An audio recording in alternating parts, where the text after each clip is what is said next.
പാവപ്പെട്ടവന്റെയും കർഷക തൊഴിലാളിയുടെയും പ്രഭാത ഭക്ഷണമായ പഴങ്കഞ്ഞി ചില്ലറക്കാരനല്ലെന്ന് ആധുനിക വൈദ്യശാസ്ത്ര ഗവേഷണം. ഏറെ പോഷക ഗുണവും പല രോഗങ്ങളും മാറ്റാനുള്ള സവിശേഷതകളാണ് നമ്മുടെ പഴങ്കഞ്ഞിക്കുള്ളതെന്ന് കണ്ടെത്തിയിരിക്കുന്നു.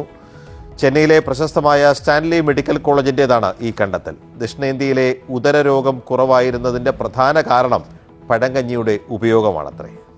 മിച്ചം വന്ന ചോറ് കളയാൻ മടിച്ച് രാത്രി വെള്ളമൊഴിച്ച് സംരക്ഷിച്ച് രാവിലെ പശി അടക്കാൻ ഉപയോഗിക്കുന്നതാണ് സാധാരണയായി പഴങ്കഞ്ഞിയുടെ സഞ്ചാരപാത. വിശപ്പ് മാറ്റി പുലർച്ചെയുള്ള കഠിന പണികൾക്ക് പാവപ്പെട്ടവനെ സജ്ജമാക്കുകയാണ് സാധാരണ പഴഞ്ഞിയുടെ ധർമ്മം.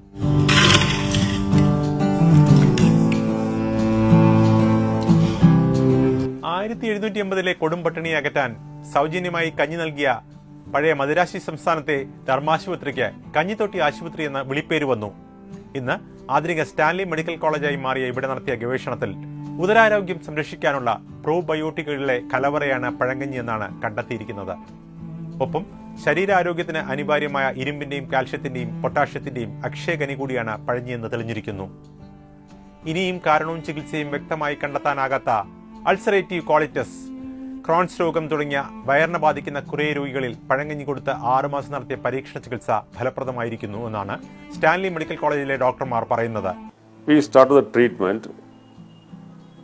We started mainly for inflammatory bowel disease. We treated 55 patients. Of course, we used for GRD, IBS and other patients that did very well also. In the same way, this female used to come and tell me, now our periods have become all right, we are all right. And so many other diseases also. And some people told me, psoriasis also, you have become far, far better nowadays and all. തീവ്ര രോഗികൾക്ക് അടക്കം 50% പേർക്ക് രോഗലക്ഷണങ്ങൾ പൂർണ്ണമായും 6 മാസം കൊണ്ട് ഇല്ലാതായി. Lactobacillus അടക്കം 200ഓളം മിത്ര ബാക്ടീരിയകളുടെ കലവറയാണ് പഴങ്കഞ്ഞി എന്നാണ് കണ്ടെത്തൽ. കാലാവസ്ഥയ്ക്ക് അനുസരിച്ച് 8 മുതൽ 14 മണിക്കൂർ കൊണ്ട് പഴങ്കഞ്ഞിയാകുന്ന റേഷനറി അടക്കം പലതരം ചോറുകൾക്കും ഈ ഗുണഗണങ്ങൾ കണ്ടെത്തിയിരിക്കുന്നു. നാഡീഞരമ്പുകൾ, തലച്ചോറ്, ഹൃദയം എന്നിവയുടെ ആരോഗ്യം മെച്ചപ്പെടുത്താനുള്ള ശേഷി പഴഞ്ഞിയിലുണ്ട്. When the bacteria reacts with the rice, well, it releases any molecules at all. That is called postbiotics. It is released during interaction or from dead bacteria and all. We came across 2000 postbiotics, of which around 200 we are able to identify.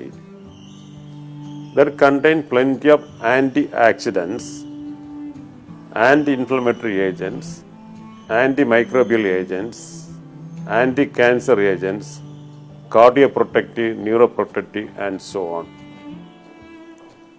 So this basic experiment confirmed that contains probiotics, it enhances nutritional value, it contains postbiotics like anti-inflammatory, antioxidant and so many agents that can be used to treat the diseases.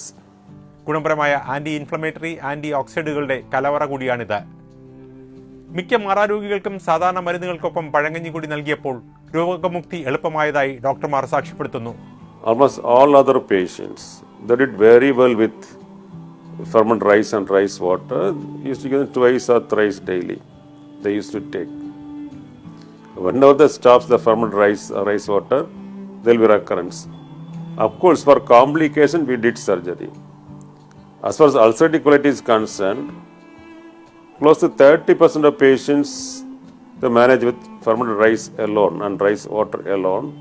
70% we treated along with other medicines, not the biologicals, other common medicines for ulcerative colitis.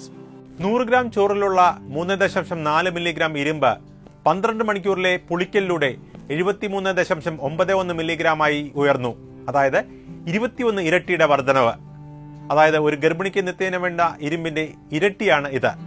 ഇതുപോലെ നമുക്ക് ആവശ്യമായ കാൽഷ്യത്തിന്റെയും പൊട്ടാഷ്യത്തിന്റെയും തോതിലും സമാനമായ ലഭ്യത പഴങ്കഞ്ഞി നൽകുന്നു. ഈ അവശ്യധാതുക്കളുടെ ആഗിരണത്തിന് തടസ്സമായ phytic ആസിഡിനെ പരുവപ്പെടുത്താൻ Pulikkal പ്രക്രിയയിലൂടെ സാധ്യമാകുന്നതുകൊണ്ടാണ് ഇത്. ഗ്യാസ്ട്രോഎൻട്രോളജി മുതൽ സ്റ്റെം സെൽ ഗവേഷണം വരെയുള്ള മേഖലകളിൽ ആശാവഹമായ പുതിയ പഠനങ്ങൾക്ക് ഈ കണ്ടെത്തലുകൾ പ്രേരകമാകും. ആന്റിബയോട്ടിക്കുകൾ ഉണ്ടാക്കുന്ന വെല്ലുവിളി നേരിടാൻ വിഷമിക്കുന്ന നമ്മൾക്ക് പഴങ്കഞ്ഞി സ്വാഭാവികമായ പ്രോബയോട്ടിക്, പോസ്റ്റ്ബയോട്ടിക് കലവറയാണെന്നത് പുതുവർഷത്തിലെ ശുഭപ്രതീക്ഷ തന്നെയാണ്. not only contains probiotics, when using in vitro in the laboratory setting, it heals the inflammation faster in case of large intestine. ആയുരാരോഗ്യത്തിന് പുറമെ പണവും സമയവും ലാഭിക്കുന്നു പഴങ്കഞ്ഞി. പാഴായി പോകുന്ന ചോറ് പ്രയോജനപ്പെടുത്തുന്നതിലൂടെ ഇത് പരിസ്ഥിതി സൗഹൃദവും കൂടിയാണെന്ന് പഠനം നടത്തിയ സ്റ്റാൻലി മെഡിക്കൽ കോളേജിലെ പ്രൊഫസർ എസ് ജസ്വന്ത് സാക്ഷ്യപ്പെടുത്തുന്നു. അങ്ങനെ പഴങ്കഞ്ഞി വേറെ ലെവലിലേക്ക് പോവുകയാണ്.